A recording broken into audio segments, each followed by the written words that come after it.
बिस्मिल्लाहिर्रहमानिर्रहीम। कहते हैं भला जब हम हड्डियां और रेजा रेजा हो जाएंगे तो क्या हमें अस्र नौ पैदा करके दोबारा उठाया जाएगा?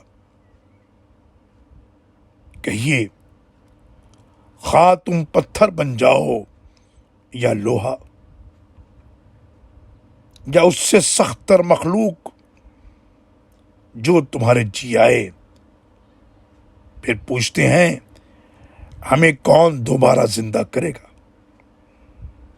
आप कहिए कि वही जिसने तुम्हें पहली बार पैदा किया था।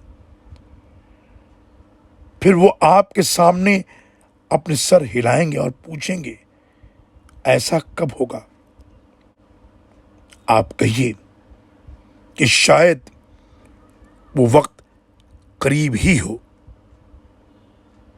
सूरह बनी इसराइल आयत नंबर 49, 50 और 51।